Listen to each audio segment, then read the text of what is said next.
County Council, call to order. Please rise for the pledge of allegiance. I pledge allegiance to the flag of the United States of America and to the republic for which it stands, one nation, under God, indivisible, with liberty and justice for all.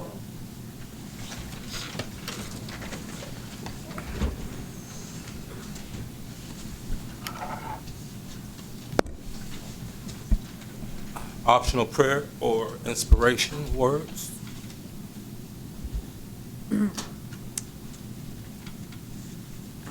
I left them in the other room. Mr. Chairman, yes, I would like to give some inspirational words today. And they were actually the words of Dr. Martin Luther King, whom I respect so much. And I apologize that I had, of course, left this in the other room. One of my favorite words, some of my favorite words that he spoke was having the courage to use our words in order to make change, and that we need not be afraid of using our words. And I see so many people here in the audience today. And the words that he used were that the measure of a man is not where he stands in times of comfort, but in the times of controversy. And that is the ultimate measure of a man or woman. And I just want to ask all of us to be brave enough to stand up for what we all believe in and have the integrity to be the voice of our constituents. Thank you. Thank you, Councilwoman. Mr. Smith, may I please have a roll call? Mr. Anderson, Here. Mrs. Clear, Here. Mr. Rastetter, Here. Mrs. Rennie, Mrs. Showerman, Here. Mr. Shank, Here. Chairman Horton. Here. At this part, on item 4, if you have an agenda and you're following along, we'll hear from hearing of the public. If you called ahead, and I see that 4 citizens have, they'll be each allotted 5 minutes. And if any other citizen desires to be heard upon completion of the final listed person on the agenda, which is my former colleague, Kathleen Fatika, then you can step up to the mic and say your name. If I get up on it any further, I'm going to swallow it.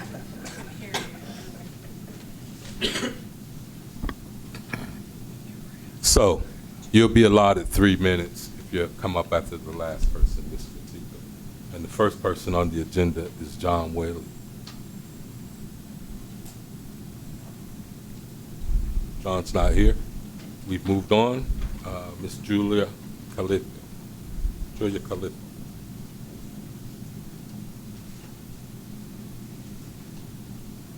Good evening. Today, my topic is... Could you state your name and your address, please? My name is Julia Calippo, and I live within the city of Erie. Great. I'm here about false protective orders within the city of Erie. There's a lot of people that use those to exclude people from households. In January of 2019, Scott Brawley's wife, Marie, had him arrested, and she gained a false protective order. Scott was jailed until March of 2019 when the charges were dropped, during which Marie Brawley received over $3,000 in government benefits. She sold all the belongings, his wheelchair, handicap devices, and even refused to give him his dentures. He was homeless for several months, all because of this false PFA, and all due to false accusations and the fact that Erie Police and DA failed to investigate this before arresting him. In July of 2019, the DA again pressed false charges relating to harassment and the same exact incident from January. It was unfounded, it was false, and it was dismissed by the judge again. In November of 2019, the district attorney again pressed charges against Scott Brawley, relating again to the same January 19th incident. They were dismissed by the judge. This was the third time that the district attorney has harassed Scott Brawley by filing these false charges about the same incident, which was thrown out by judge. Scott pressed criminal charges against Marie in February of 2020, and the district attorney failed to press charges against her. These highlight several different things that need to be brought to your attention. The failure of Erie police to investigate, cruel and unusual punishment by the district attorney for false imprisonment, violations of due process, and harassment by the DA for their filing the same charges about the same incident 3 different times in 2019. Dereliction of duty by the DA for refusing to arrest and charge Marie Brawley for her fraud or theft. This is a county and citywide issue, with poor police investigations, unlawful jailing of the falsely accused, excessive bond, discrimination, and constitutional violations. I want you to sink your teeth into this. Erie Police and the DA need to do their jobs and investigate before arresting citizens. And as politicians, you should be alarmed at this malfeasance. Erie City and County officials are complicit with Marie Brawley's false arrest, false protection from abuse order, fraud and theft of Scott's belongings. It's innocent until proven guilty, not guilty until proven innocent. And I'd like everybody to remember that, because your constituents are out there and nobody wants to suffer for crimes that they did not commit and for false accusations. So if everybody could make sure that they do their investigations, do their due process, and not continually file the same charges, which are moot and have no cause within themselves. So I'm hoping that maybe on county council level, you guys can do something about that and make sure there's due diligence within the police department, the district attorney's office, anybody that you come in contact politically with, because, you know, they matter. Everybody matters, whether they're little or big, black or white. And that's what I wanted you to know today, and hopefully bring into your heart and justify. And that's all I had to say today. Thank you.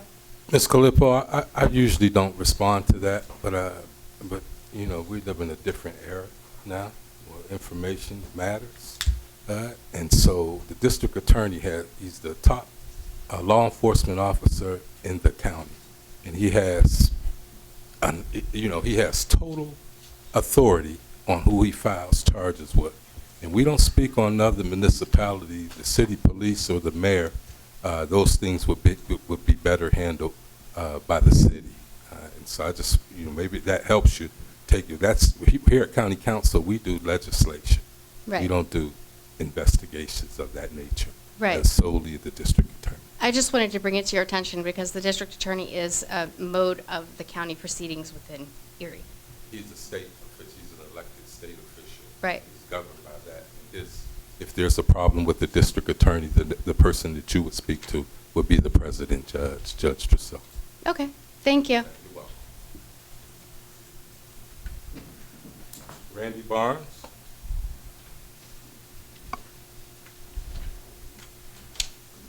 Evening, Council Chairman, Council. My name is Randy Barnes. Yes, I reside in Harbor Creek. I've come to council for several years now. In fact, I think I've been here longer than most council members have been elected, and Doug can attest to that. But one thing that's really near to my heart is workforce development. And because you may say, why is that, Barnes? Well, because I chose a career in manufacturing. And for the past 34 years, my job, one parts of my job has been to train my customers through technical training. In fact, here's one of the training records. When I go do a training, the employees sign in, we put down what we trained on, I present that.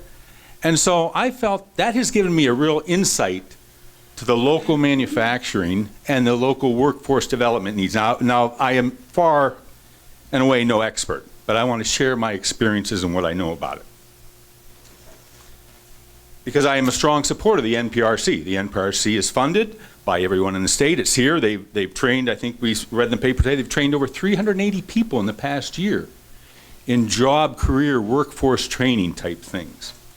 One of the things that bothers me, and it should bother you too, is our county executive says that we're going to use gaming revenue for the first 5 years, And then we're going to go out and seek additional funding from grants, businesses, and philanthropies.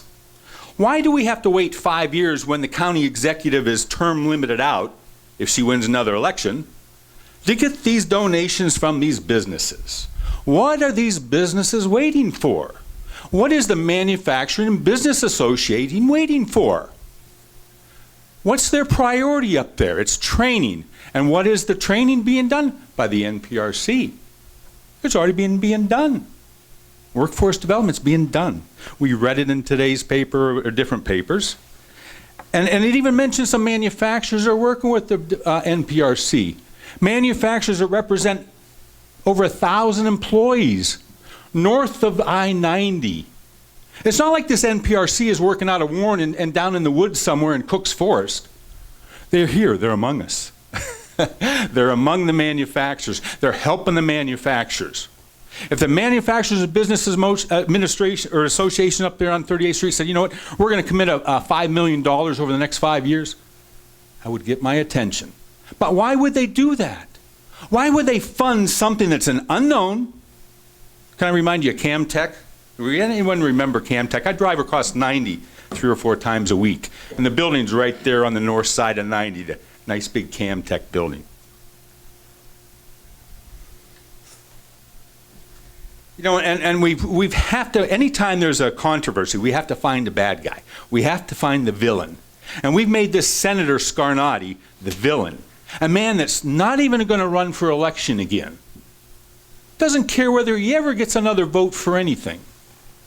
He wants to come up and defend the legislature that voted money to fund the NPRC because the county executive and many of the same people in the county, business people, asked for it.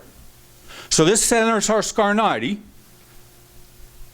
took the recommendation of then Senator Wiley and said, hey, you know, we're going to fund this NPRC and we're going to allow Erie County to be part of it. They weren't going to be part of it, but the county executive and many people lobbied to be part of it, so they became part of it. So Senator Scarnati is going to defend the money that everybody in the state has put into Erie County and these 9 counties up here for workforce development and an inexpensive community college. I don't know if you've ever had the opportunity to go visit colleges because you had children or that were going to thinking about college. I've been to colleges in Indiana, Ohio, Pennsylvania, and New York. Never once did I ask who was on the board of directors. Never once did I care who was on the board of directors because I assume, I have to be optimistic, there's a board of directors and they're doing a good job. Until they prove they're doing a bad job, I'm going to go with it, okay? I know there was arguments, well, we don't have enough representation on the NPRC, we need more board members.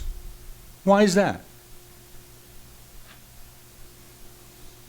You know, NPRC's added programs, classroom, and staff. That was one of the big arguments earlier. Like, well, it's all via video. Well, some of it is. I mean, whatever.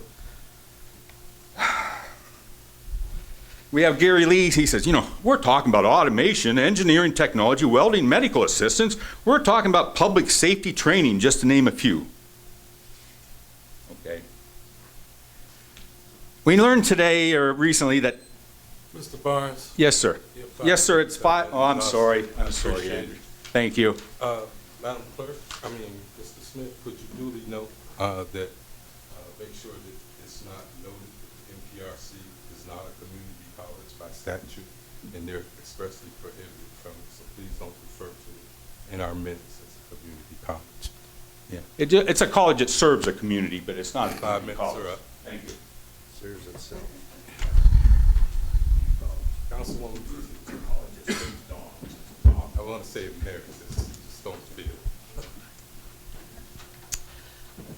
My name is Kathy Fatika, and I reside in Mrs. Clear's district.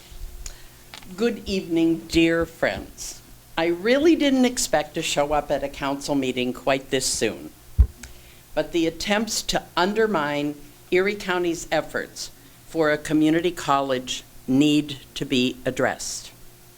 Fact: a factual, in-depth study was done that indicated business, manufacturing, educational, and community leaders expressed an educational and technology void that a community college would fill. Fact, an application was submitted to the Pennsylvania Board of Education. Fact, the board engaged in an ongoing conversation with Erie County government for over 2 years to answer questions for clarification and for updates. Fact, the application was sent to the Pennsylvania Department of Education for an independent investigation and review to determine if the county met or exceeded criteria as per the Pennsylvania Community College Act of 1963. Fact, the subcommittee of the Board of Education received confirmation from the Department of Education that Erie County met or exceeded criteria to become Pennsylvania's 15th community college. The criteria include educational needs are not being met, population is sufficient to support a community college, and the financial wealth is sufficient to support a community college. Fact, the board refused to accept the recommendation, but instead scheduled an evidentiary hearing. The formation of a community college in Erie County will be transformational. Just like other transformational changes that this body has brought forth, a small but vocal group of naysayers and fearmongers always exist. They have limited knowledge of the big picture, and they do not know what they do not know. And in other cases, they're opposed to transformational projects for personal or political gain. Thank God, wiser heads prevailed after knowledgeable, factual, and financial advisors from Erie County Administration accountants and County Council accountants, pardon me. But still, the vocal minority continues to tilt at windmills. This body voted in favor of such projects. Often, but for one vote, many of these projects would have failed. Some of them include the ballpark, Erie Regional Airport Authority, the Next Generation Radio Project, and the relocation of the library to the Bayfront. That's the one I remember most. I remember those tilting at windmills 25 years ago against the library move to the Bayfront, with such cries as, people will never be able to access the Bayfront. And my favorite, the books will warp. Many articles describe the hot debate that ensued, and by a 4-3 decision, the library began the transformation of the Bayfront. In a 2016 article in The Atlantic, then library director, Councilwoman Rennie, described the property prior to the Belasco's home as feral cats, rats, and sludge. As the decision to move the library transformed the Bayfront, so the Erie County Community College will transform economic, social, educational, and technology for the whole of Erie County. Do not be swayed by those tilting at windmills. Keep your heart and mind focused on building bridges with the formation of the Erie County Community College. Thank you for your time. Thank you. Thank you. Any other citizens to be heard will be allotted 3 minutes. My name's Freda Tepfer, and I live in the 3rd Council District in Erie. I've been here several times to talk about community colleges. As you know, I've gone to about 5 different community colleges in 2 different states, including teaching and working at several of them, including working at the Walla Walla Community College within the Walla Walla State Penitentiary. I had the opportunity to look at the agenda for the March 18th evidentiary hearing. It's quite staggering. The county will be giving evidence, they'll be cross-examining, and then they will have a closing argument. If there's any doubt that we should have ample war chest to make sure that the technical and professional preparation for that hearing is perfect, and shouldn't even use that, that's a bad term to use in our age, but we should do the very best job we can of preparing for that hearing, especially since the President Pro Tem of the Senate actually wanted to take Empower Erie and the county's ability away to even testify at our own community college hearing. I made the trip down to Harrisburg. I was horrified that we did not have an end decision that day, and yet there was going to be an evidentiary hearing. I don't know what my life would have been without the ability to go to community college. And I know that having taken many online classes, synchronous video classes are probably the least effective way to do an online training. It just doesn't provide very much opportunity for a person to interact with instructors. I think it's a great boon to our community to have this community college. The head of the tinting and galvanizing talked about it. The head of rolled rings talked about it in today's article in the newspaper. There's just no end to the good that will come from this. And it's time that we join the other 14 community colleges and the other larger cities in this state in receiving the state's tax money to support our community college. So thank you very much. Thank you, Ms. Tuck.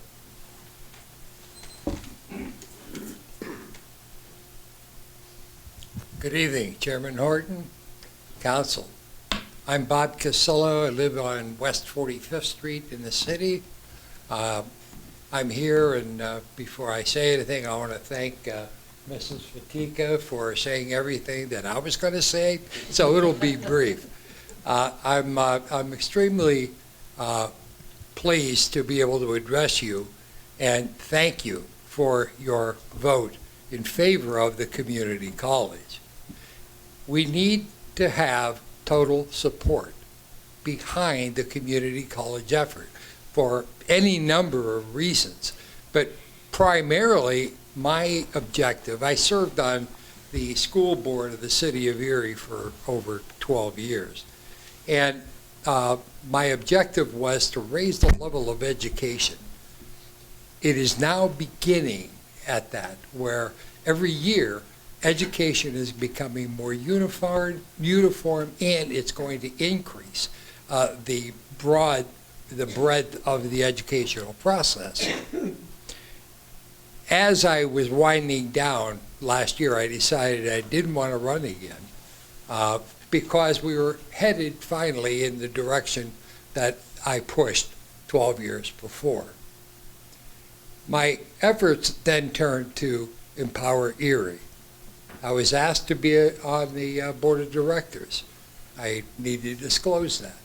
And I was proud to accept it because this is a continuation of what I have tried to push in public education.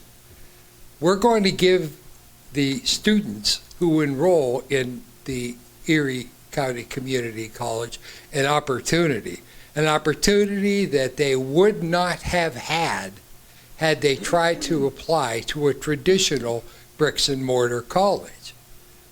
For, again, any number of reasons, but one of the primary reasons is the financial burden of a traditional college.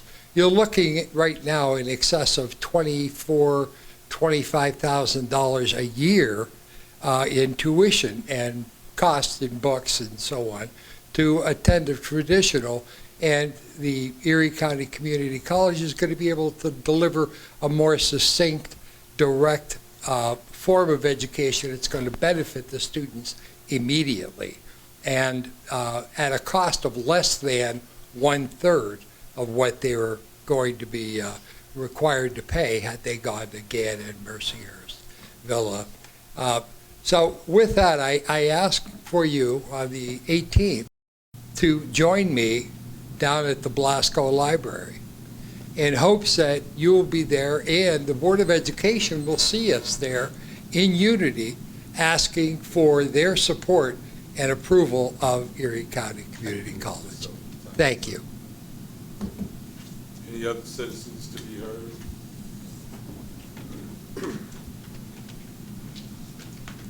Good evening, ladies and gentlemen, County Council, Mr. Smith, Administration. My name is Lou Aliota. I am a resident of Mill Creek Township, a former school board director. And I want to express my thanks to Mr. Smith in retrieving information through a right to know on issues of financial accounting by the county itself. I'm not here to disparage education. I am 100% for education. Master's degree in hospital administration, going back to I don't know when, more than 50 years ago. But I did a little research, and I thank the Mr. Smith for that information. In fact, I got the information faster than another public entity in Mill Creek Township, which I usually have to wait over 30 days. But are you aware that the Western Pennsylvania Policy Forum, which is including Empower Erie, is a nonpartisan organization, and it is also a 501c3 private non-operating foundation? I don't know what that means. I hope council members do. I also found that there is a lobbying firm of this organization, but I could not find what that lobbying firm is, what's the name of it. Also found that the list of trustees, directors, foundation managers, it's nonpartisan. I didn't find a libertarian on this board of trustees. I didn't find a Republican or an independent. So I raised these questions because some of you know that I raise questions. And if you can't answer it, why not? But I thank you for the opportunity to speak. Good night. Any other citizens to be heard? Any other citizens to be heard? Seeing none, I'll entertain a motion for the acceptance of minutes from the previous meeting.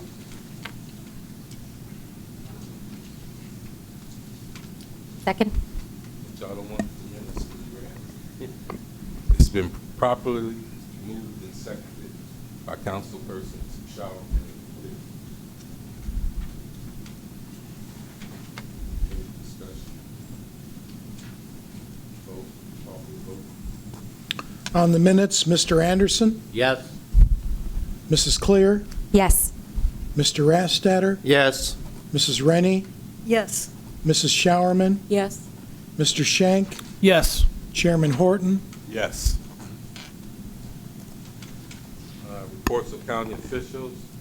It's been indicated there's no report from the county executive or her designee. Ms. Clear has the finance report. Yes, thank you, Mr. Chairman. I'll be presenting old business A and new business A and B, and that concludes my report. Thank you, Mr. Chairman. Thank you, Councilperson Clear. Councilwoman Rainey. Yes, Mr. Chairman. The Personnel Committee met on February 27th. I am submitting possible appointments under new business C through F.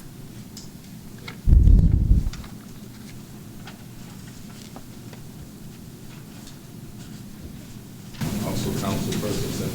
Tate. Yeah, also has a report. Ms. Rainey.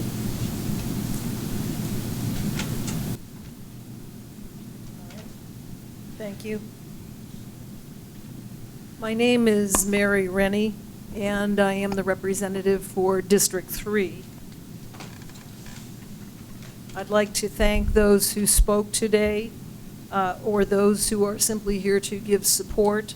We also had a number of people speak at the last council meeting, and I just want to say that this is what community engagement and civic engagement looks like.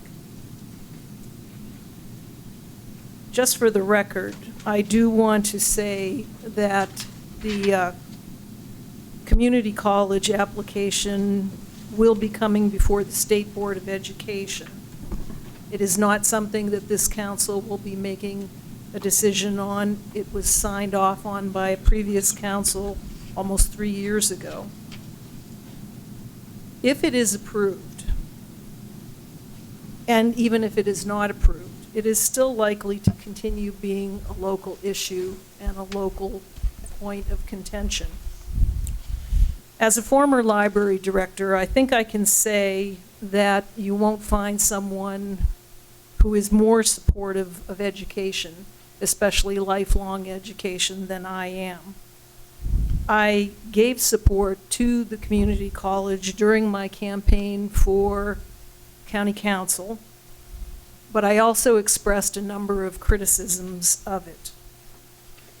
Publicly, what I have found is that there has not been a whole lot of balance from official sources, even ones that should technically be neutral, that should cover all aspects of an issue.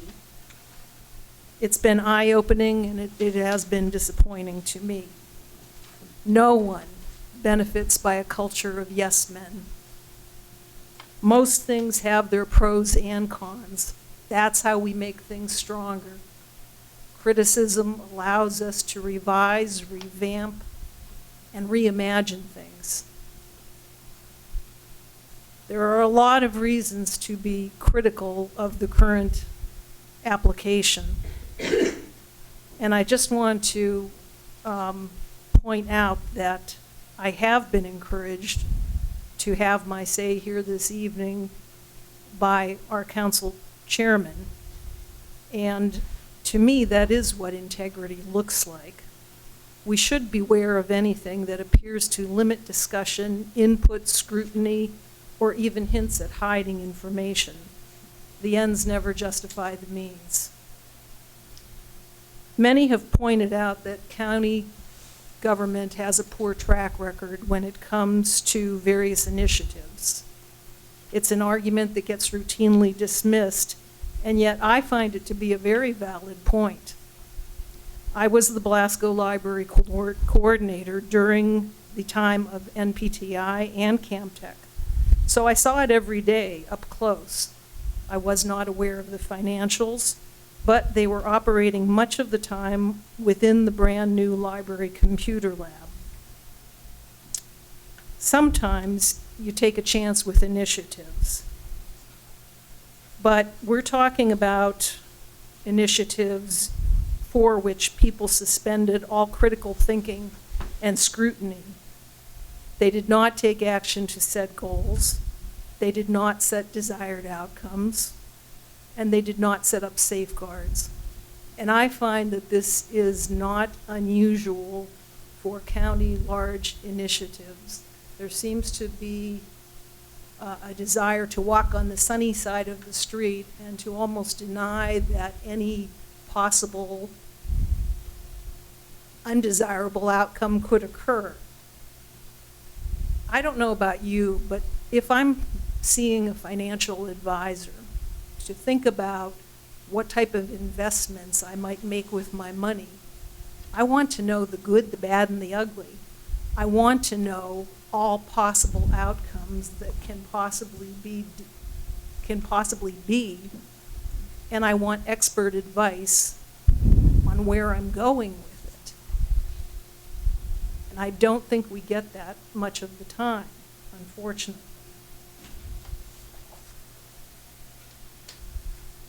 Public justification for a community college has frequently been thin and anecdotal. Everyone is for education, but I would say please do not confuse education with an educational institution. It's not the same thing. An institution can only be judged by the outcomes it produces. The other common statement is that everyone else has it, so we should have it too. And every time I hear that, I hear my mother's voice saying to me, really? Is that even logical? But going back, we did get a lot of money from the state for NPTI and CAMTech, far more than we will get for this community college, in the neighborhood of $35 million. And so let it not be said that the state did not invest in Erie at that time.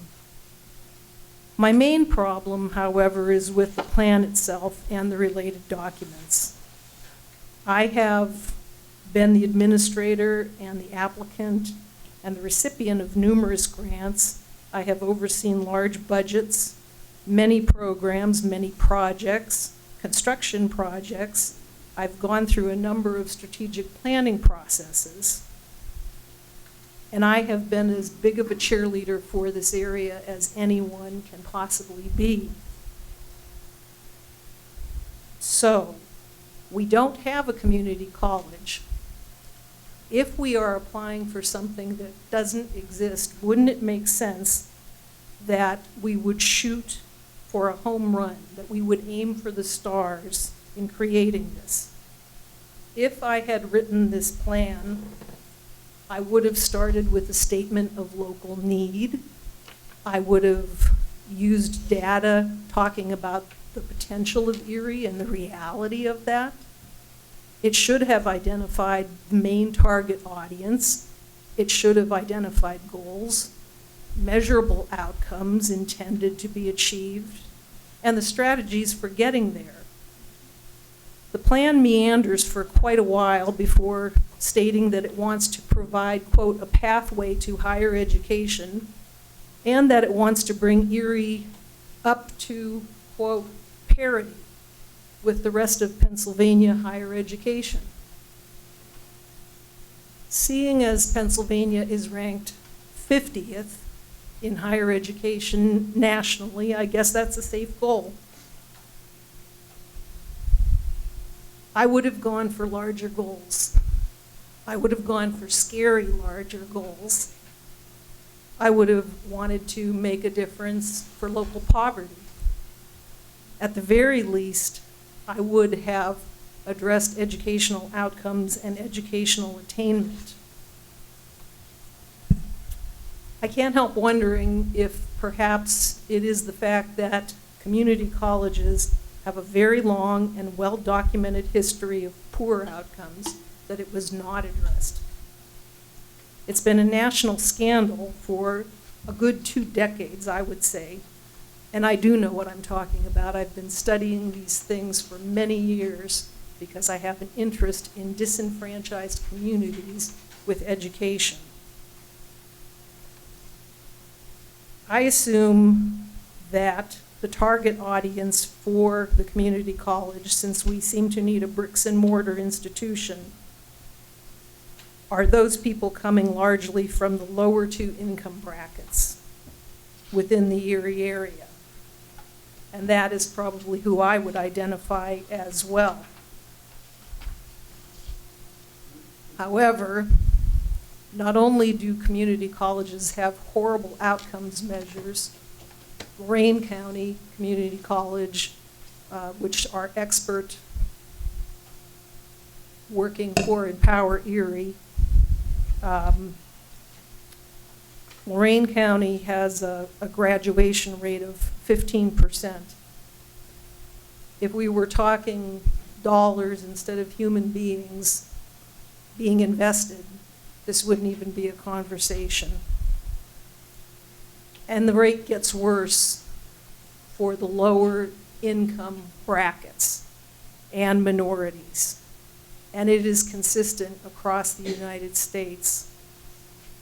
Not only that, but the people who are in the lower income brackets have a well-documented history, and this is by the American Association of Community Colleges, of defaulting on student loans.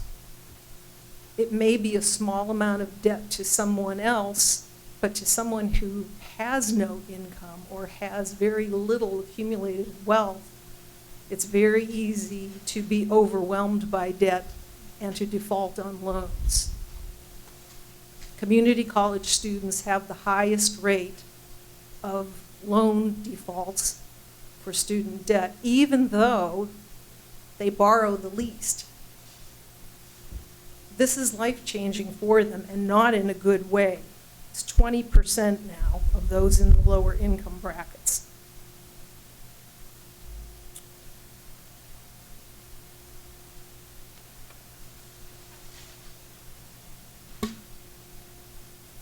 There are initiatives in several states, some funded by the Bill and Melinda Gates Foundation, toward bettering outcomes at community colleges. There is one model in particular developed at CUNY and adapted for use in Ohio since then, which has seen success, actually doubling graduation rates for low-income students within control groups. This has been over 10 years now that this has been underway. Unfortunately for us, none of those points covered under these initiatives, such as tuition waivers, subsidies, intensive first-year curriculum, much expanded counseling, and several other initiatives, again, trying to get people to go full-time to school instead of the part-time. None of those are covered in our plan. None of them are budgeted for within the plan. If we added them, it would add quite a bit of cost to the current program. And so there is no possibility at this time for doing that. Now, I bet you think I'm against the community college. I'm not. I am for initiatives that work.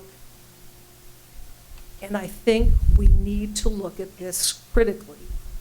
We've had a number of excellent studies and reports on Erie County over the years.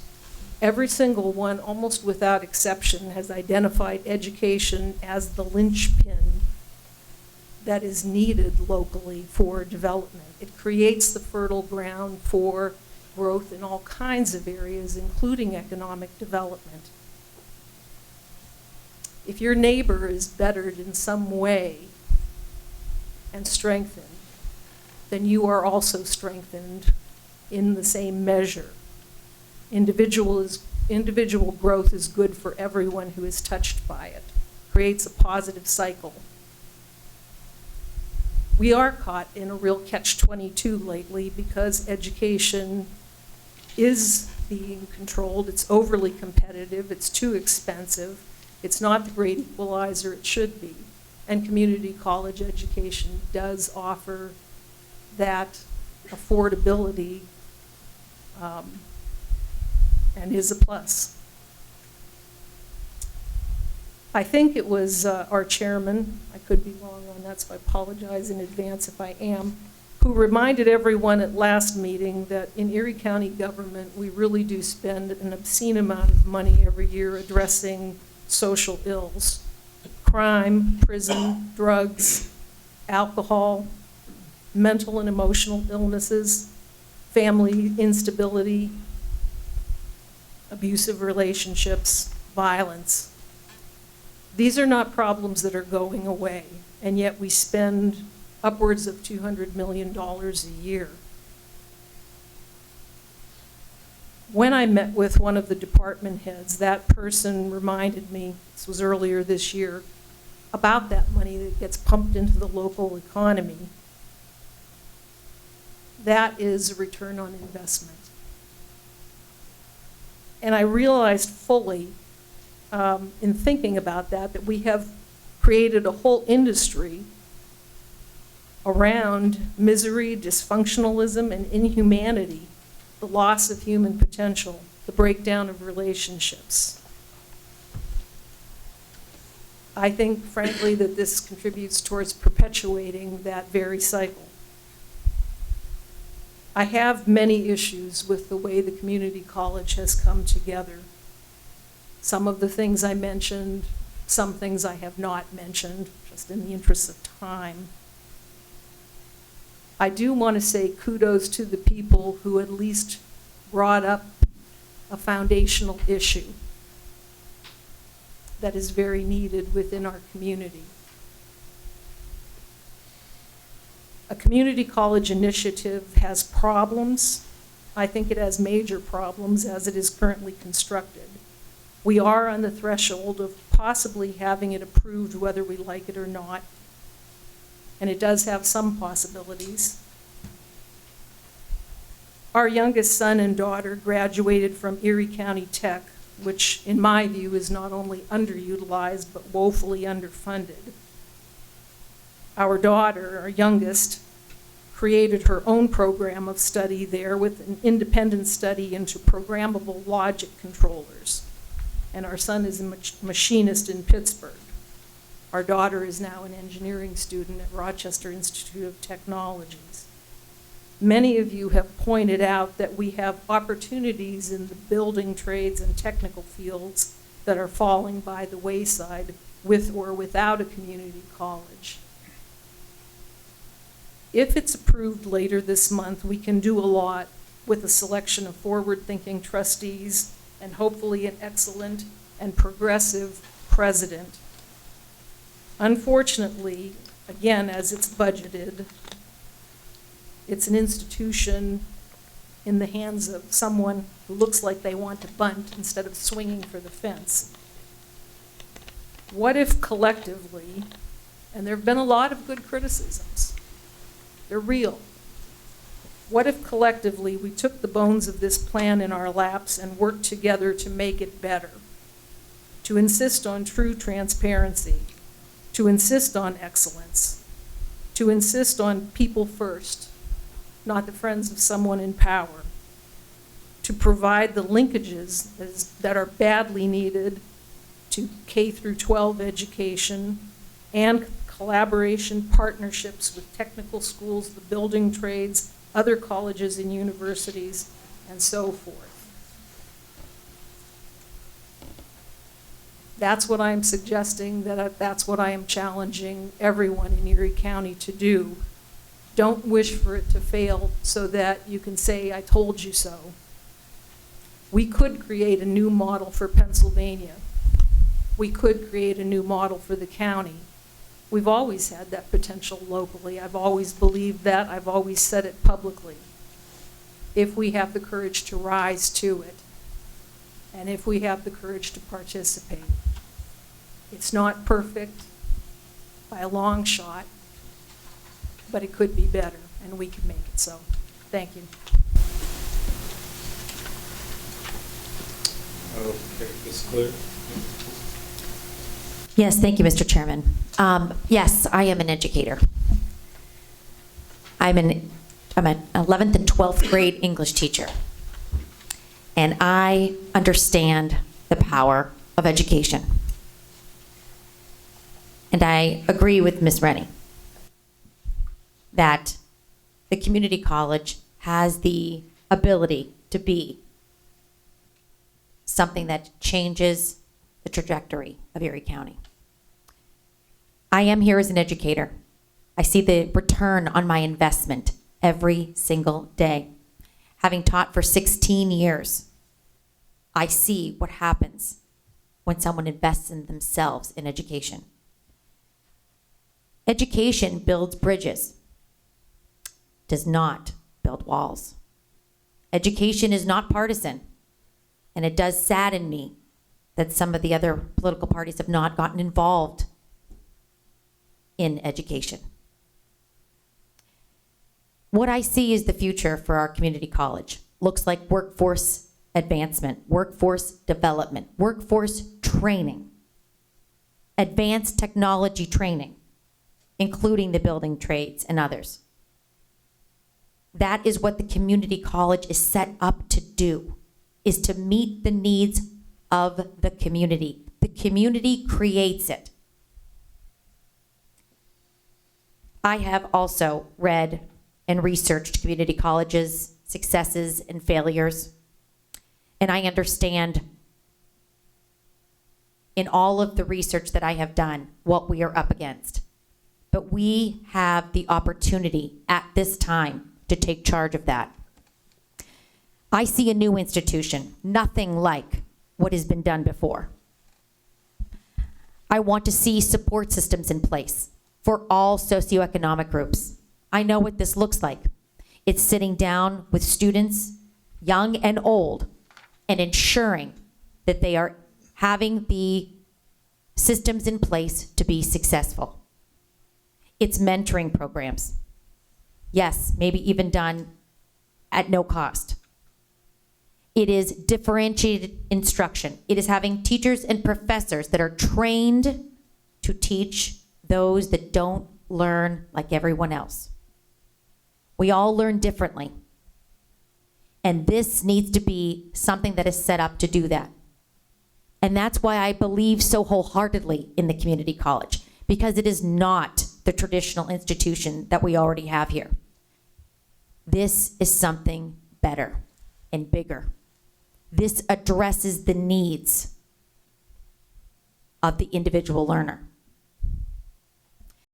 NPRC is not an accredited institution. You cannot take those credits and use them at any other institution in the United States that is college accredited. The for-profit institutions that are here in Erie, not accredited. I worked for Mercyhurst University. I know what this looks like. You cannot take those credits anywhere else. So you are not working toward a degree in either of those fields, in either of those programs. I also understand the CamTech debate. Again, you're comparing apples and oranges here.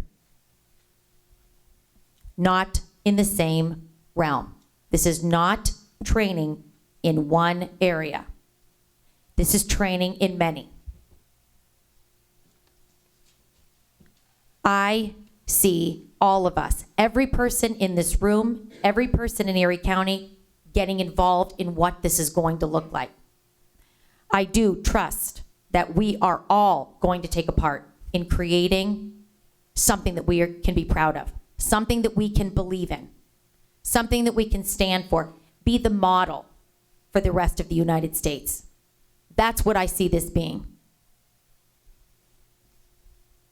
Without education, we are doomed to dormancy. And I know that this is what I believe. I believe in the Erie County's future. I believe in the future of my students that I teach every day that don't have another way up.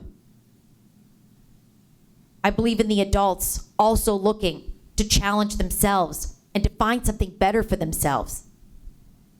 I believe in investing in Erie. As Benjamin Franklin once said, an investment in knowledge pays the best returns. Thank you.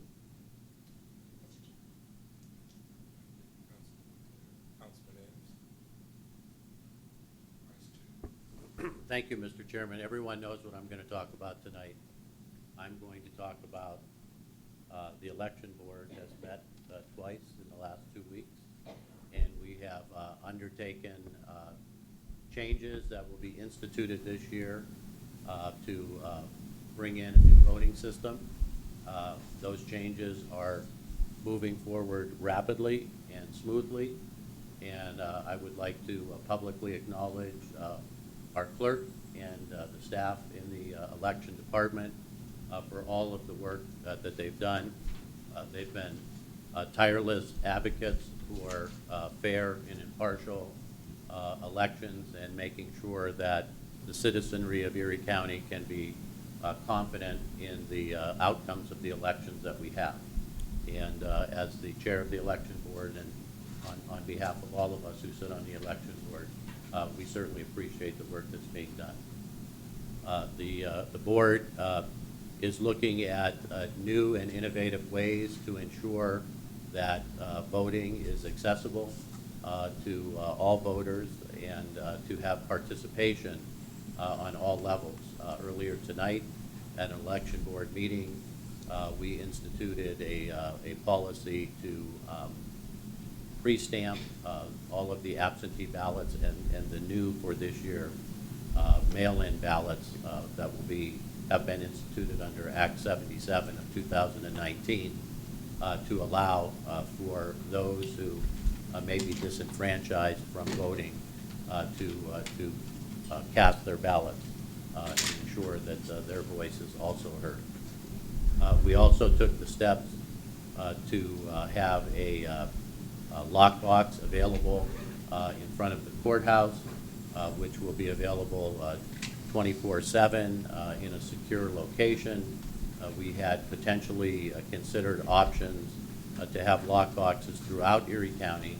However, we do have issues with the legality of the chain of custody of such mail-in ballots or absentee ballots, and by having them in front of the courthouse where we have plenty of light and secure cameras, we felt that the chain of custody is most secure through there. So the election board continues to work towards progressive ideas as the changing across the Commonwealth and the country change, while giving us a balance to be able to build on those options or change in other areas as we see necessary. So we will continue to make sure that everybody is aware of the new voting system that we have, and to have options and opportunities to test that system out before you actually go in and vote. On our website are several locations that we have made available throughout Erie County for that purpose, and we will continue to be adding more locations in the next couple of weeks. So please take advantage of those opportunities so when you vote, you will be comfortable with the voting, the new voting format and the procedures that we have. And that concludes my report tonight, Mr. Chairman. Thank you, Councilman Anderson. I'll make some comments myself. Mr. Chairman, I was going to go ahead and give my report. Come on, give your report. You want me to do it first or last?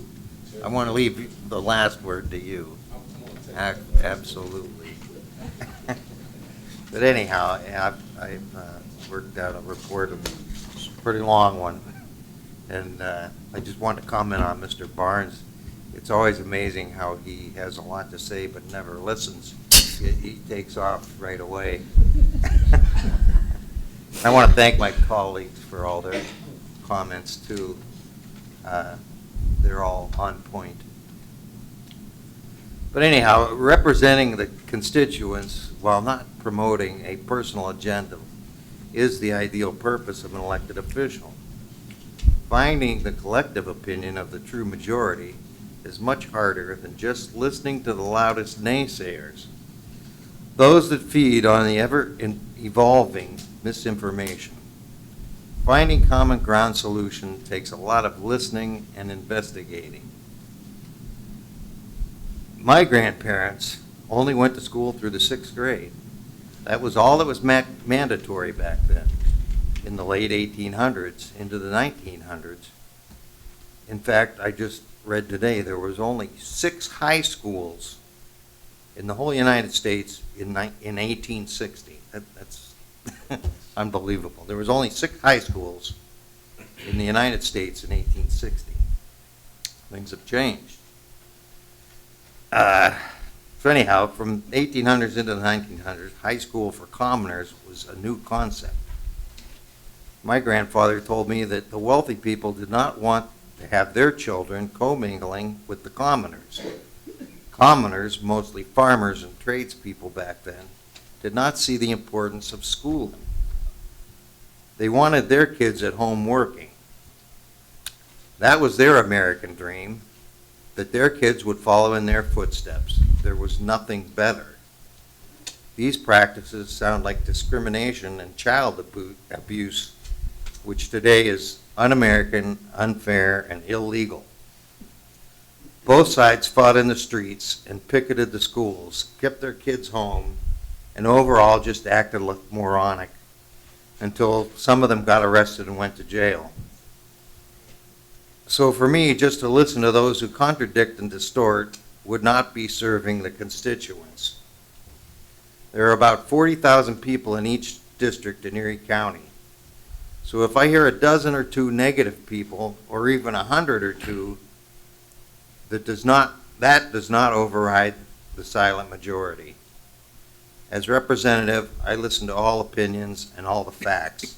I actually enjoy it. In my regular job, I have traveled the county and beyond for more than 40 years, listening to all kinds of opinions on many subjects. I think it is necessary to hear diverse opinions and research the facts, because that is the way you find out what concerns to be wary of and what results to expect from the investment toward the goals. How else would one get to an informed opinion? The topic of the community college is most likely the most important topic all of us will ever face.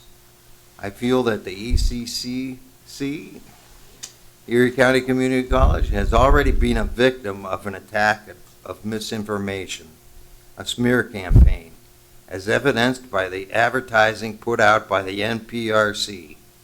Their over-the-top claims and staunch rejections of any of our negotiations. So I want to shed some light on some of the very important facts. Number one comment or objection is we already have enough colleges. 4. A community college is not the same as a 4-year institution, and most people do not understand the difference. In comparison to Erie, Johnstown, population 21,000, has 5 colleges with 1 community college. Uniontown, population 45,000, has 3 colleges. Allentown, population 118,000, they, by the way, took over our spot as the 3rd largest in the state, has 6 colleges. Reading, population 88,000, has 7 colleges with 1 community college. York County, population 435,000, has 6 colleges. Philadelphia has 115 colleges and 3 community colleges, just to name a few. Having 4 colleges in Erie is not a large number at all. If community colleges were such a bad idea, there would not be 1,166 of them in the United States and 14 in Pennsylvania. Together, they enroll nearly half of the undergrads in the U.S. The community college idea was conceived in the 50s as education and job training for GIs returning from war. A community college is not a Republican, Democrat, or Dahlkemper idea, as some have said to me. Talk of an Erie County Community College has been going on since the PA Community College Act of 1963, and I remember that. I was an old person back then. The original plan was for 24 community colleges throughout the state, but no new colleges have been started since 1994. And the community college idea is not a whim. Our community college would be geared to fill the needs of our community, mainly aimed at filling the needs of area employers, building a creative workforce to address employers' changing demands, not just young students, also displaced and older workers. People that go to community college are more serious students. They want to go to college. Their goal is a good job, and employers know that. When I went to college, if you missed more than 3 classes, you were kicked out of that class. Too bad. Better luck next semester. So you better be serious. I also hear people say that there are a lot of other things to spend the money on. So true. And always is, always will be. Again, we need growth of good paying jobs that can sustain a healthy economy. It is simple economics. Now is the time to invest in your future. Soon we will depend on the young to take care of us. Competent help in the healthcare field is critical. Qualified help is hard to find in all fields. It is estimated that 50% of our workforce will retire in the next 10 years. Developing a qualified workforce is a must right now, and it will help attract employers too. Smart employers want smart, ambitious employees. That's what attracts employers to invest in a location, and existing employers are more likely to stay and expand.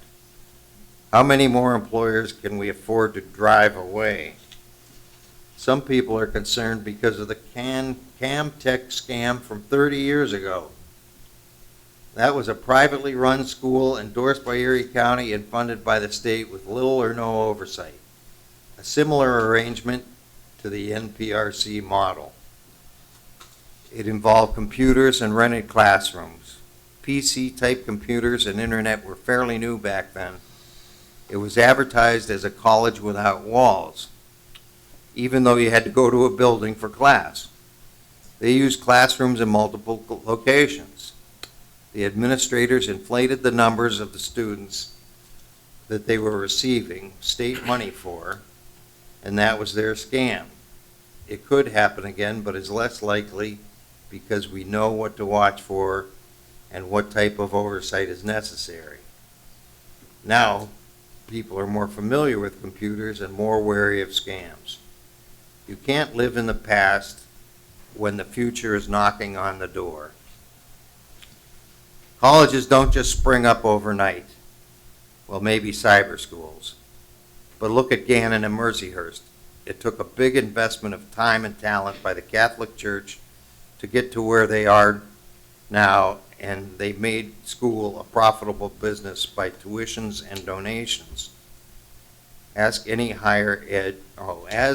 higher ed institution, appreciative alumni help to secure the future for their alma mater. Edinburgh started as a state normal school in 1857, then became a state teachers college in 1927. And in 1960, when it dropped the word teacher, and in 1983 went from a college and became a university. Barron College, now part of Penn State, has also been around for a long time. Both were investments by the state of Pennsylvania and their alumni, and a lot of hard work by a lot of people. And both have evolved over time. They all show that education is a good investment. Point being, we are not expecting to go out and spend $1 gazillion on buildings and facilities and raise taxes to fund this school. To put it in perspective, we're only talking about a school the size of a middle school enrollment. It will only grow with the demand and proceeds, not tax dollars. We won't need a lavish, unique, sprawling campus. The attraction will be an affordable education. Some people think of this as a bailout for the city or another handout to minorities. But sorry to say, it is a bailout for all of us. It has to be a community effort to be a community college. There is a lot happening in our beautiful county right now, but can we attract more revenue to sustain this renaissance? We need more businesses, more manufacturing, more taxpayers earning a living wage. Without that kind of growth, we will have the opposite, growing poverty.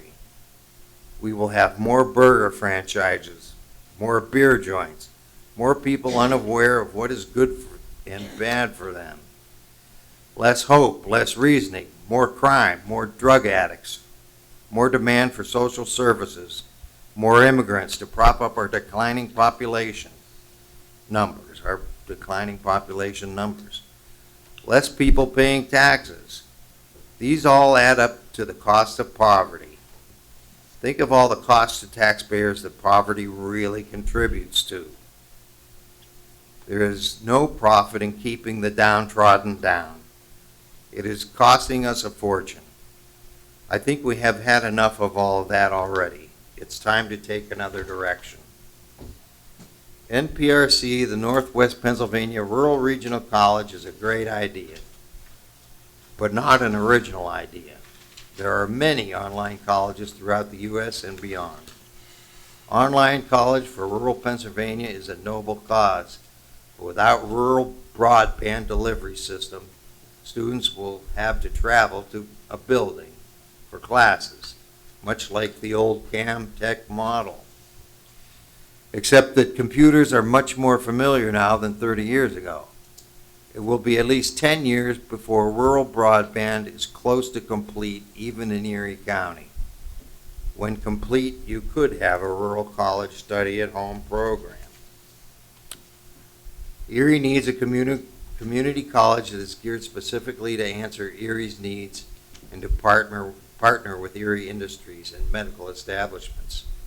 That's the difference between a community college and a four-year college. Graduates from four-year college usually have to go find work away from Erie, mainly because of lack of local opportunity and of student loan debt. NPRC moans that we ask them to let Erie County be part of their target area.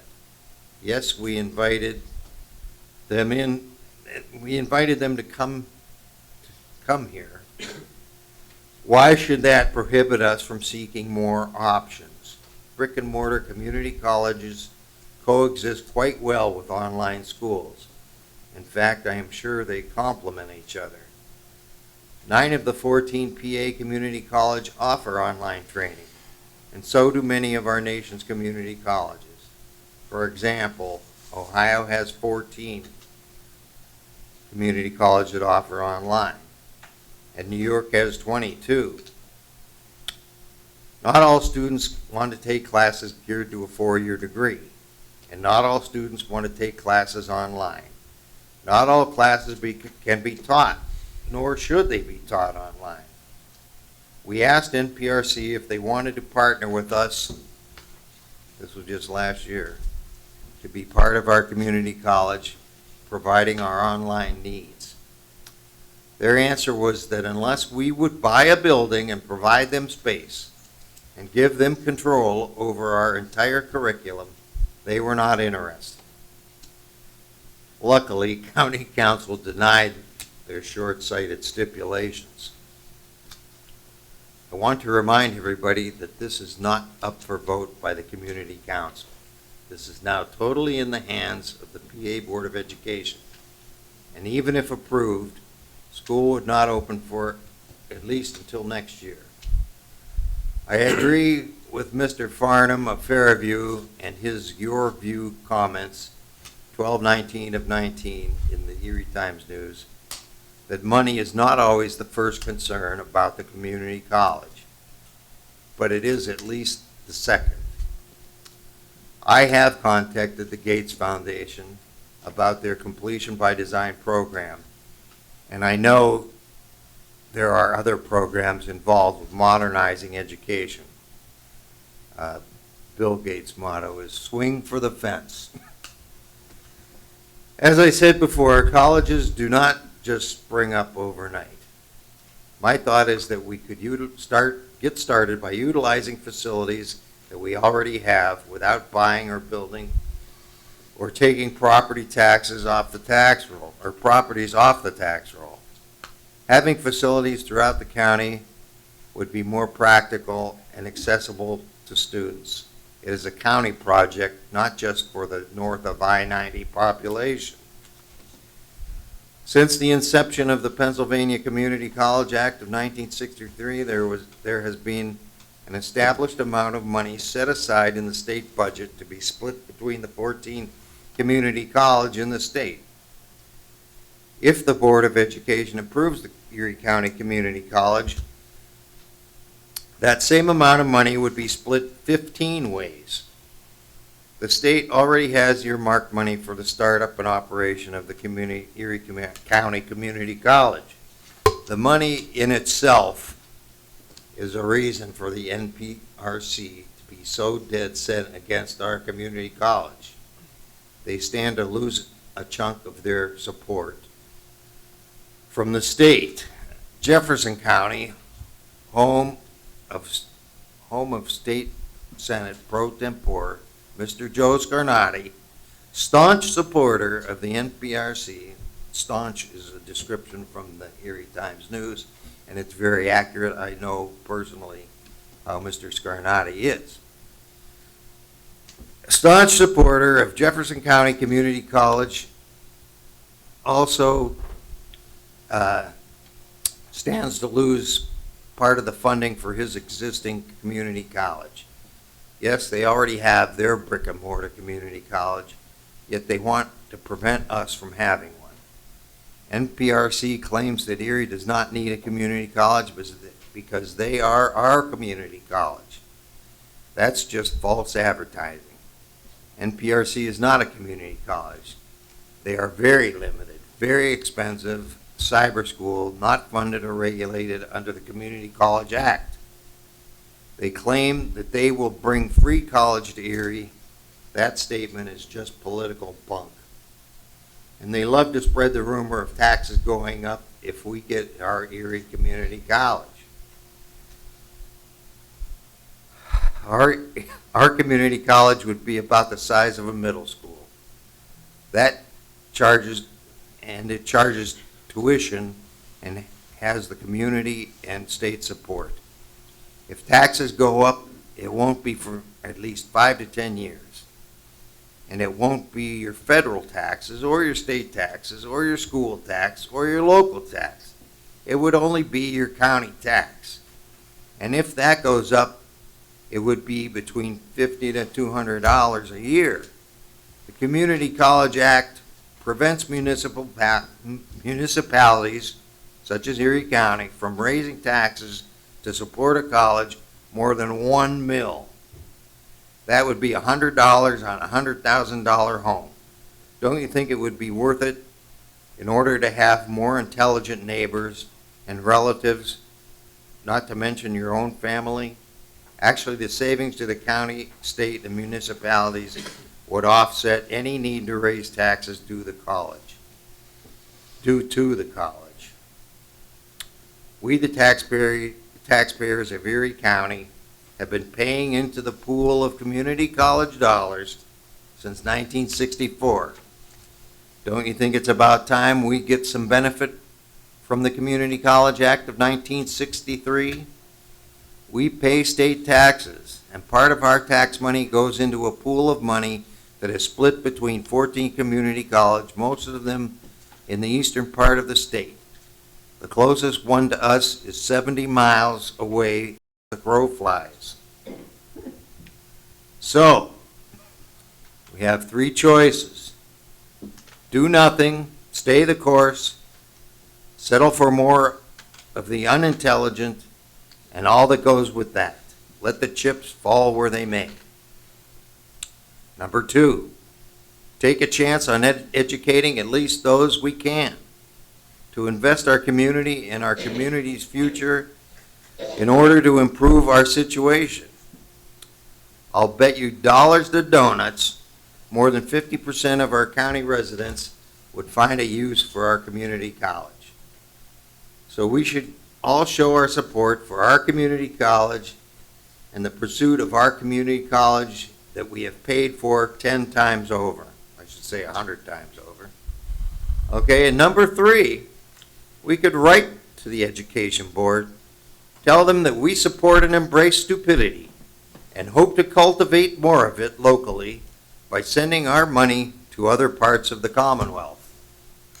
Think you, Mr. Chairman.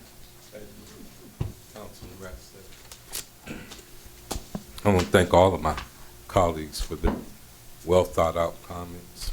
I respect everyone's input and opinion. We won't always agree, but we will always have an opportunity to be heard. That said, some interesting things were brought up. Someone talked about swinging for the fences. I like to think that the Erie County application that we put forward, initially we did swing for the fences.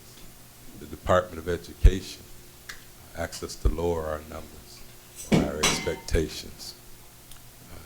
This wasn't writing a thesis paper on a community college, or just you're working on your PhD or something like that. There was it was a specific matrix and set of questions that we had to have, that we had to answer in no uncertain terms.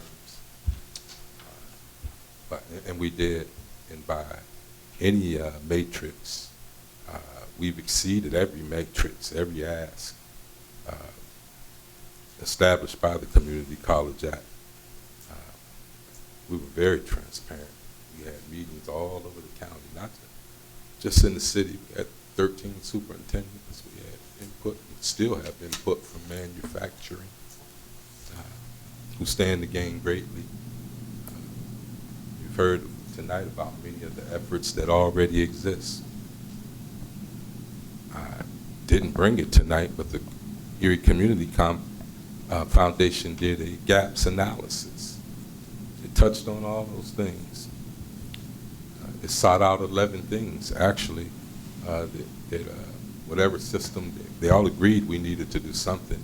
They came up with about, I think, 7 or 8 options, but they were all supposed to hit 11 different things, and a few of those were stop the flow of brain drain. The largest one was to decrease the educational attainment gap. In that Erie County graduated more high school students than the rest of the country on average. We didn't have a lot of 2-year degrees, degreed persons. And we had some 4-year graduates too, but we were still behind the national level. That was 10 years ago. It said it wasn't a matter of should we do anything or if we should do anything. And you don't have to take my word for it. I'm sure you can locate that skills gap analysis from the foundation. And so the 3 things were to decrease the educational gap, to stop the flow of brain drain, and the third one was to use it as an economic driving engine. So those things come in, jobs tend to come as well, whether it's maintenance or lawn care or whatever.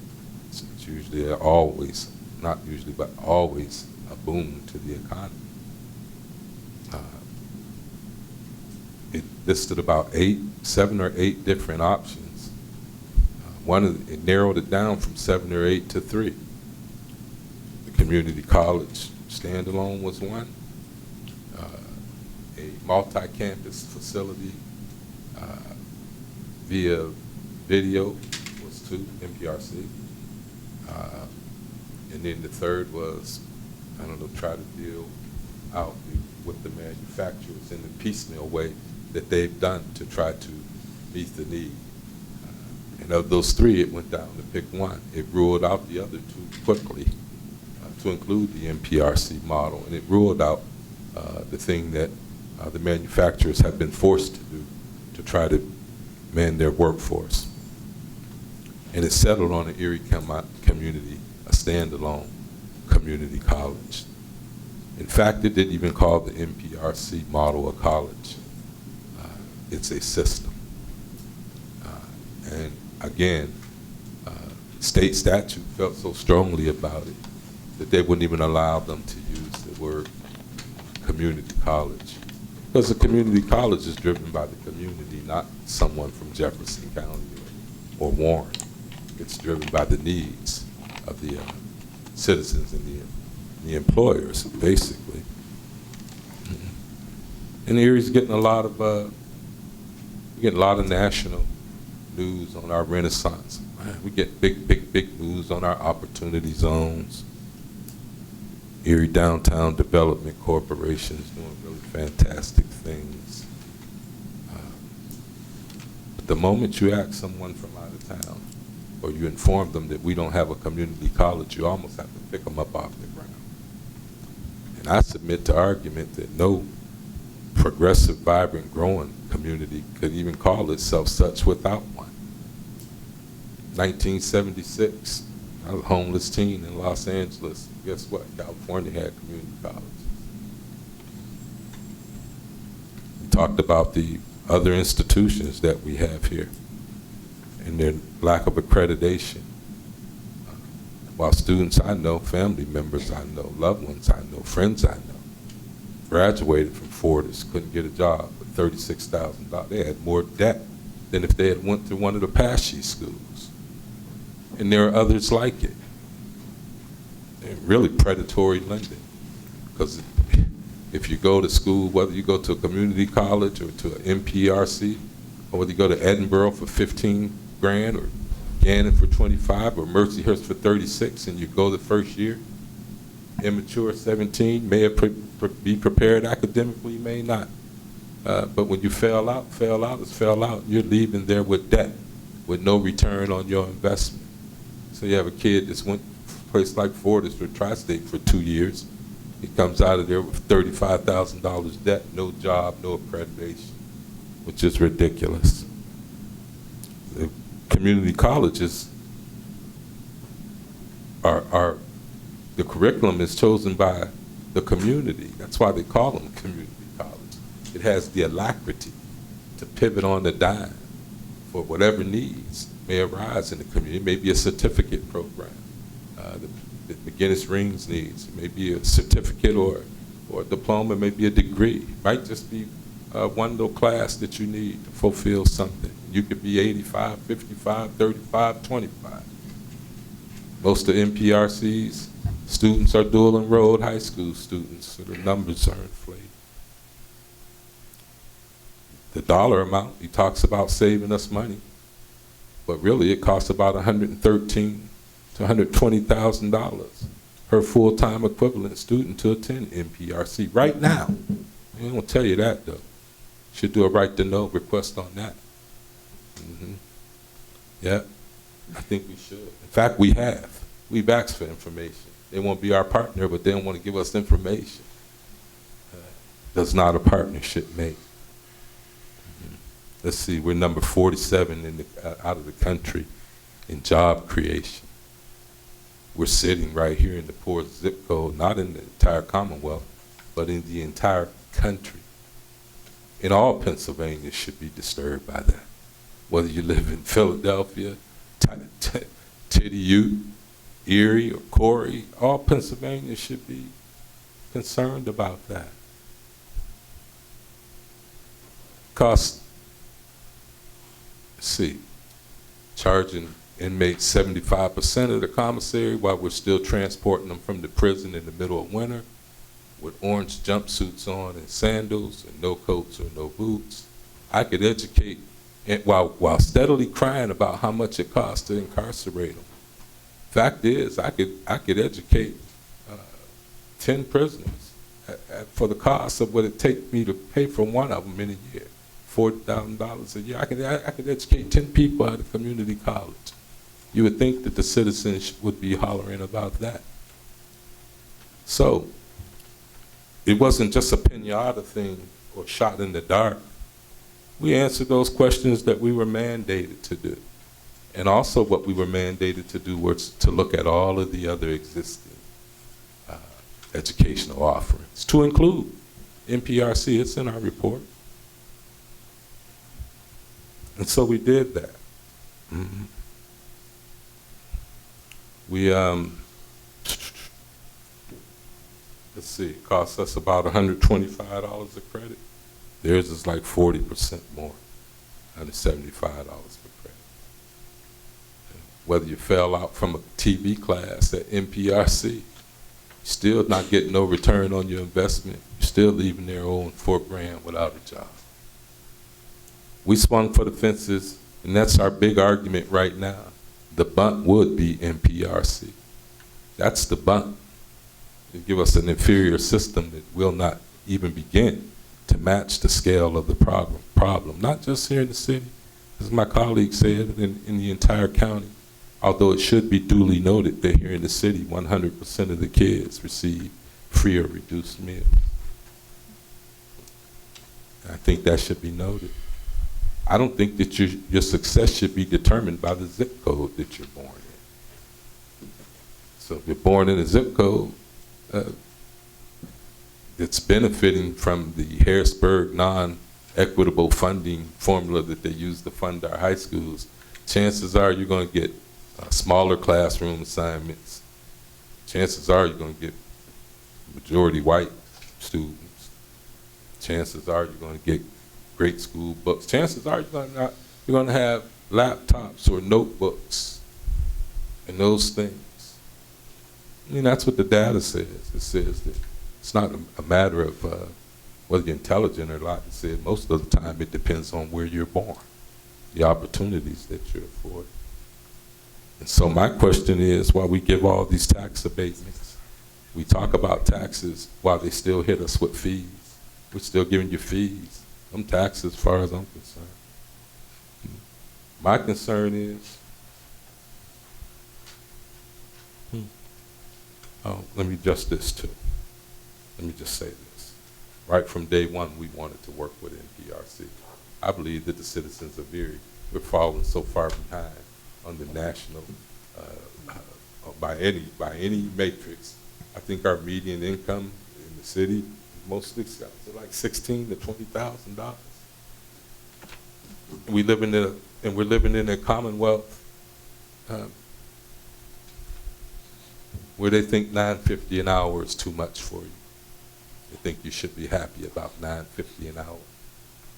And I happen to know that even if you make $10 an hour before taxes, that's $400 a week. That's like $1,600 a month. You can't rent a slum house. You can't rent a flop house on the Lower East Side. You can't rent a room for under $300. And we're arguing about pulling our people up. I hear, pull yourself up by your bootstraps. But we don't want to give you boots. The application was great. We got professionals from all over. We can go look to buy spend no $100 million bill. Now, I don't know where the numbers some of these irate citizens are getting. They're throwing numbers up that I never heard. It just looks like you're throwing anything hoping something sticks. But the reality of the matter is we had big plans, big curriculum, we had more numbers. They said, no, you got to scale it back. The reality of it is the Department of Education has already said that we've met every matrix. Every year that it failed, we've been fighting for this for 20 years. Every year that it failed, it didn't fail because anyone said it was we didn't need it. It failed because we didn't have the political will to do it. But every time it came up, they said, yeah, we need it. When do we need it? Now. Now 10 more years have gone by. The numbers have gotten worse. The poverty has gotten worse. The opiate use has gotten worse. The social fabric network is decaying. It's gotten worse. The only thing growing is probation officers and filling up prisons. Filling them up so much now we want to do day reporting instead of educating. When everyone knows, my grandmother couldn't have been the only bright one. She only went to 7th grade too. She said an ounce of prevention will always be more cost prohibitive and more effective than a pound of cure. It's like a pay me now or pay me later. And yes, Councilwoman Rennie, I believe that was me having a discussion about what happens when we don't. And so I just happen to believe that education is one of the largest civil rights issues of our day. Like right now, we fight like Brown. We might as well, we could do away with Erie County and NPRC, and you could just slap a placard up and say Brown versus Board of Education. Because that's what we're experiencing. From the public schools to the cyber schools to not funding pre-K adequately to not having an equitable funding formula so that school districts that aren't in rich zip codes are being funded at the same rate and not being penalized for being poor. So we balance the taxes on the poor people. I just happen to think that as go the neighborhoods, go the city. As go the city, goes the county. As goes the county, goes the region. Certainly there have been mistakes made over the last 30, 40 years. Negative news always travels faster than good news. Go home and watch the nightly news and see how many good nature stories you see versus all the negativity that you hear. Hell, go back to your own children or your own people that you know. I bet you hear more about what's wrong than they telling you about what's right. And that's no way to live. So this body isn't voting on it. Things could have probably been done. I don't see where they could have been done any more transparent than they were. As for any records with Empower Erie, they are a autonomous organization. Feel free to write the no request to them ad nauseum if you want. The county won't answer those, nor should we. And as I told one other guy, as I gave him a lot of latitude last week, just came about this short of calling us criminals. And I didn't know whether I was going to get a lawyer or not. But you don't get to come here in a cell. You know, I could take it. You don't get to come here in a cell, any of my colleagues' character or whatever. If you want to have those conversations with them, then you should come in. You should write them or email them. They'll answer back. I answer back letters that people don't agree with me all the time on the issue. And they generally respect me that I answer them back, and we agree not to disagree. But that podium is not to come here and sell anyone. So if it seemed like I was a little sharp this evening, it was with intentionality, and it will be that way going forward. This is not one. This ain't City Hall. This county courthouse. This county council chambers where we treat everyone with respect, and we hear everyone. We're not going to take personal attacks.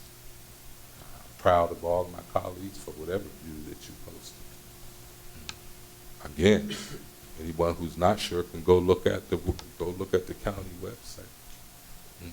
That finished product was a result of us amending it because of the Department of Education. They said it was too ambitious. I think that's what they said. They said it was too ambitious. So they're going to vote on it in a couple of weeks. You know, I was a state trooper for a while. One thing I've learned, if I've learned anything, is the only thing that you're sure to do 100% of the time, unequivocally, is have about 40, 50% of the people don't agree with you. It doesn't make them wrong. Doesn't make you right. In a democracy, we do majority rule. This isn't a county council plan. This isn't a 7 plan or the county executive's plan. This isn't a few individuals that Senator Scarnati initially suggested should go off into the woodwork. This is the voice and the will of duly elected officials in a democratic process who have voted to advance a Erie County community college application. We did have the political willpower. We will see it through. They are going to vote yes. We are going to pick trustees 60 days. To vote any other way but then yes, will have been biased against us. It will be prejudiced, and that we have met and exceeded anything that the other 14 were asked to do. So I'm excited. I think it's the defining moment for Erie County as we go through the most transformative time in county history since 1975 in the adoption of the Home Rule Charter. We have 4 new members, but don't confuse new with incompetent. We have 4 really sharp people that Erie County should be blessed to have. And my other colleagues who have been here for a while and myself, we're not perfect.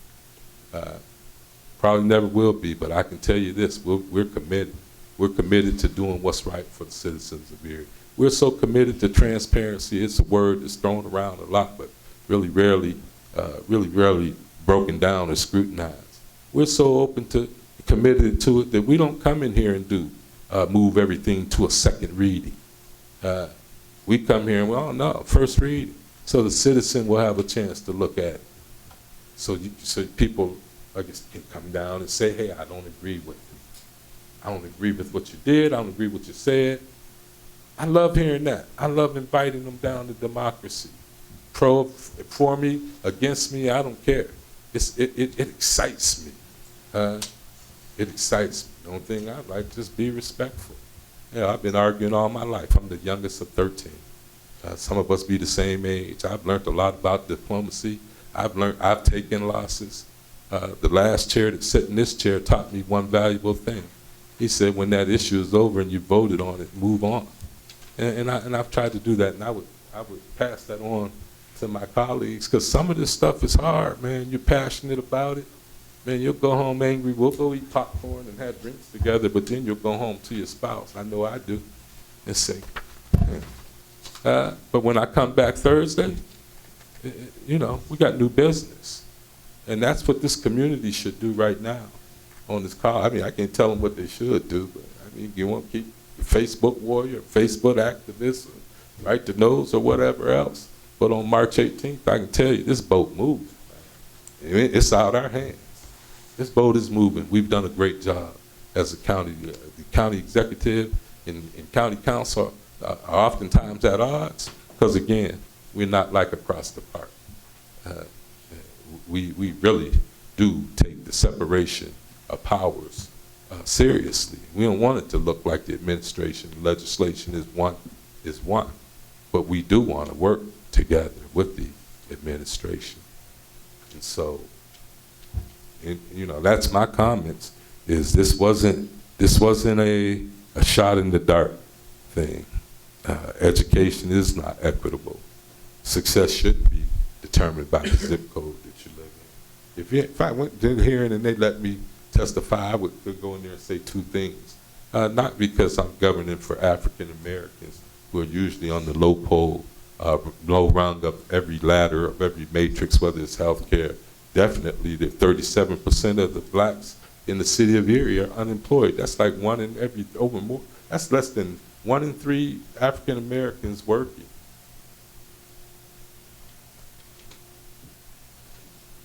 I'll say that again. That's like 1 out of every 3 African Americans have a job. Erie County.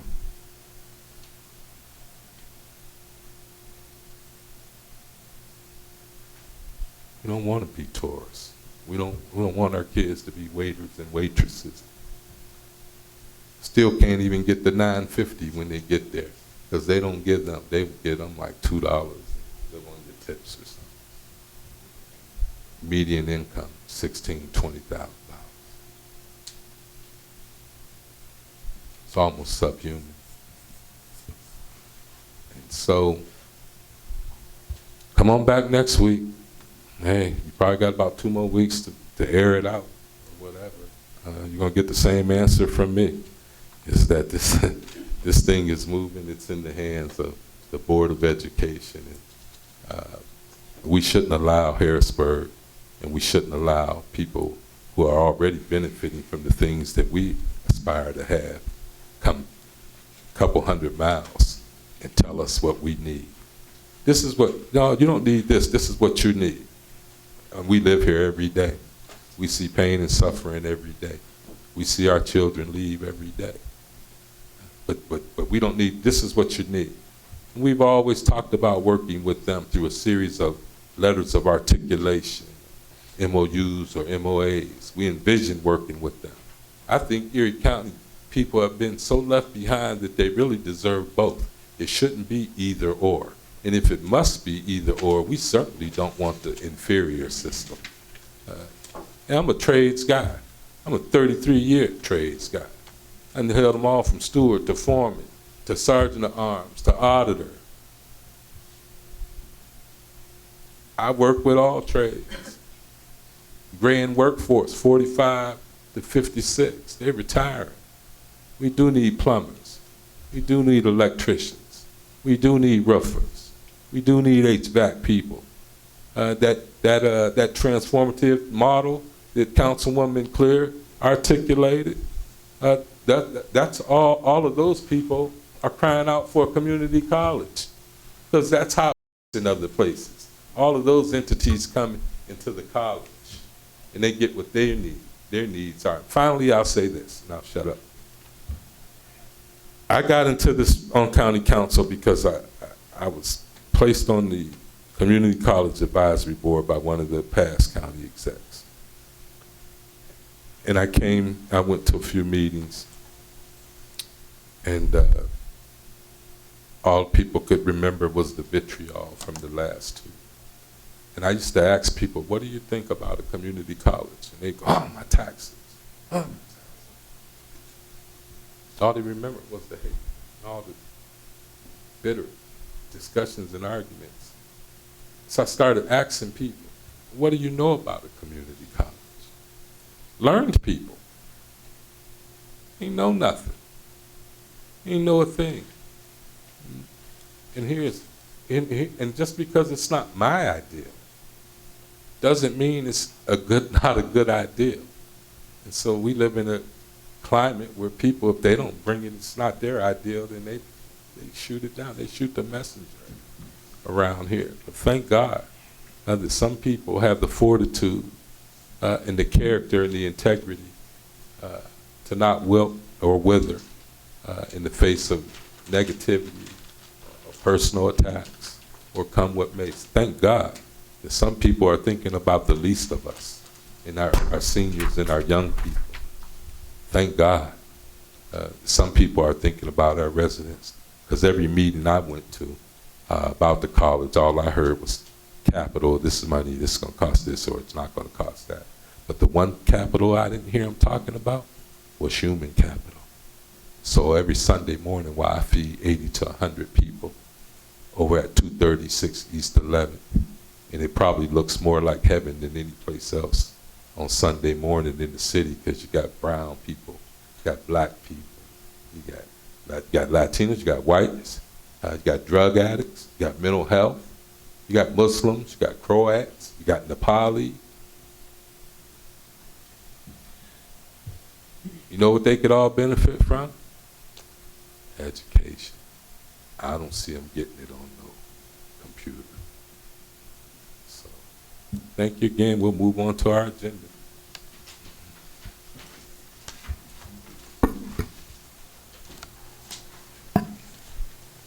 Item 7, under old business, Mr. Smith. I have a second reading, ordinance number 8, the title only, please. A second reading of ordinance number 8, 2020, first 2020 general fund budget, supplemental appropriation of $2,000 donation to Veterans Treatment Court by Disabled American Veterans, DAV. So moved. Second. It's been properly moved and seconded by councilpersons Anderson and Clear. Is there any discussion to be had? Roll call on the ordinance, please. Mrs. Clear, Yes. Mr. Rastetter, Yes. Mrs. Rennie, Yes. Mrs. Showerman, Yes. Mr. Shank, Yes. Mr. Anderson, Yes. Chairman Horton. Yes. Item 8, first reading, title only of ordinance number 9, 2020.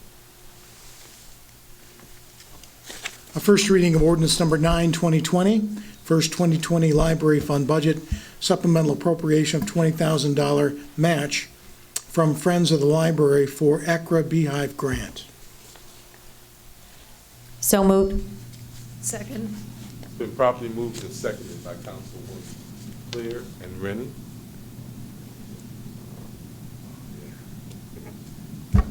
First reading. Oh. Take back the move. Just need- Okay. I think this is the longest my former colleagues are looking like, well, I don't think we've ever been here this late. You sleeping yet? It's enjoyable, exciting down here now, ain't it? From that side of the view, right? Totally different. Great. So, first reading of ordinance number 10, title only. A first reading of ordinance number 10, 2020, 2020 general fund budget, revised expenditures of $200,000, creation of line item for community college professional expenses. I want to make a motion to combine C, D, E, and F, the appointments, into approving all at one time. Second. It's been properly moved and seconded by councilperson Clear and Anderson. Any discussion? Roll call on the amendment. Mr. Rastetter, Yes. Mrs. Rennie, Yes. Mrs. Showerman, Yes. Mr. Shank, Yes. Mr. Anderson, Yes. Mrs. Clear, Yes. Chairman Horton. Yes. Okay, so item C, D, being that, you want to read the points of silence? What is the order of this?